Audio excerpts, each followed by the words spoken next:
Hey, Dr. Osborne here. One of the top questions I get asked is, what supplements are best for people with gluten sensitivity or celiac disease?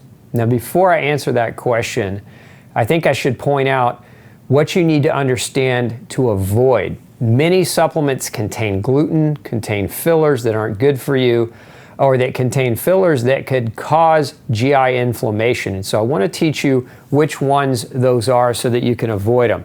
So I've got a list here, and by the way, below this video, I'm going to put a link to it's free, to a comprehensive guide on supplements, why people with gluten sensitivity and celiac disease need to look at supplements more seriously, but also which supplements are best, which kinds of ingredients are best, why you should consider supplementation if you've got a celiac diagnosis, and so much more. It's, again, we'll put the link to that guide just below here. But let's talk about some of the ingredient fillers that are commonly found in supplement products that either contain gluten or contain hidden gluten, and you definitely are going to want to learn to avoid these terms. So just going from top to bottom here, obviously wheat, barley, and rye, those are the three that most people are already aware of.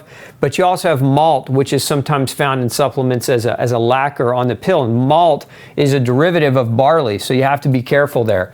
Brewer's yeast can contain gluten. Hydrolyzed wheat protein, obvious because wheat's in there, but hydrolyzed vegetable protein could also be, and is also a common ingredient, especially in protein powders, so watch out for that one. Natural and artificial flavors and colors, these are oftentimes grain derived, you have to be very careful.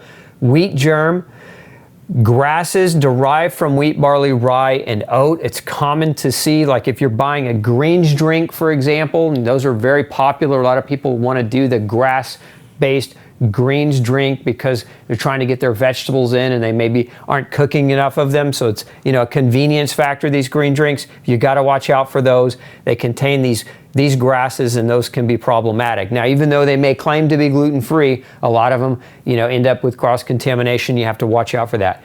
Maltodextrin is oftentimes wheat or corn-based. Maltose, modified food starch. Very commonly, modified food starch is derived from wheat. MSG can be derived from wheat. Rice flour or powder. This is a big one, commonly found in many, many supplements. Now, I know maybe what you're thinking is, I thought rice was gluten-free. I'm going to put a link below to why, if you're on a gluten-free diet, you should reconsider rice as well. Rice can be inflammatory. It's also a source of toxic heavy metals like lead, cadmium, and arsenic. It definitely doesn't have a place in the supplements that you're taking to try to improve your health.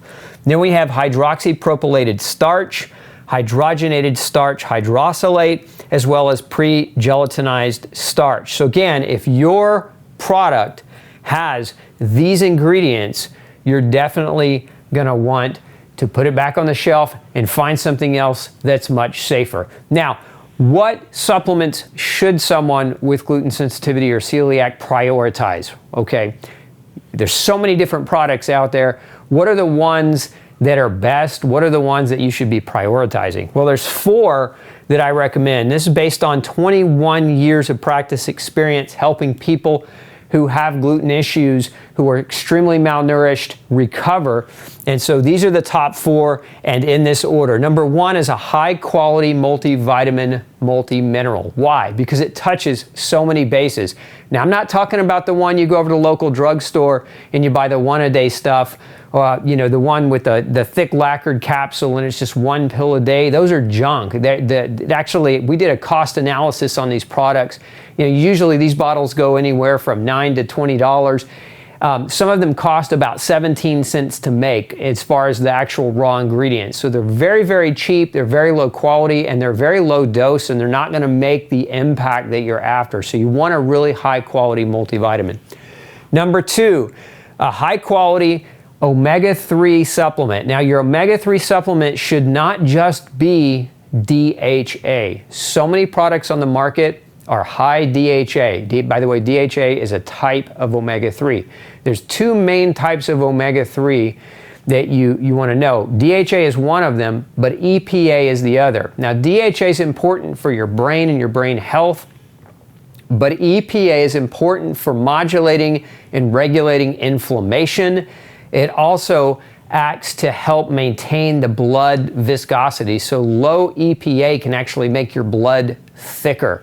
We don't want that because that means your blood, being the superhighway of delivery that it is, will have to work harder to deliver vitamins, minerals, and oxygen to your tissues. So EPA helps make sure that your blood superhighway stays nice and smooth. So a good omega-3, why? Because most diets, even gluten-free diets, are low in omega-3. Unless you're eating fish a couple of times a day, it's very, very hard to get your omega-3 fully from other meats and from plant-based products. Now, additionally, a probiotic. One of the things that happens, this is especially true in new diagnosed gluten patients or celiac patients, we know gluten can damage parts of the microbiome, specifically Bifidobacter and certain species of lactobacillus. So these are very, very important. If you're still struggling, maybe you're already gluten-free and you're still struggling, still having gastrointestinal bloating, digestion discomfort, a good probiotic might be just the trick. There have been some studies that show that a good probiotic can actually help soothe the stomach and reduce gas and bloating. So don't be shy around probiotics. Now, you can eat them in your food as well, but if you're in the market for a supplement, again, this is a good option, and that's why it lands in my top 4. Then we have digestive enzymes. Now, look, years of gluten exposure can damage the cells of the intestine. This damage can lead to digestive enzyme deficits. Okay, so many people with celiac disease and non-celiac gluten sensitivity still struggle with digesting their food. This is why digestive supplement's the top of my list. Now, bonus here would be a digestive enzyme that contains PPD4, which is a specific type of protease enzyme that helps to degrade gluten. Not because you're going to go out and eat gluten, but because if you do go out, if you eat someone else's food and they weren't 100% sure about how to keep the gluten out, they could gluten you. And so this particular enzyme helps to shield you, protect you from that accidental cross-contamination. It's not designed to help you eat gluten, but it's designed to protect you should you get accidentally exposed. Again, it's a good thing to have in a broad spectrum digestive enzyme supplement. If you want to learn more about some of my favorite supplements, check these 2 out right here.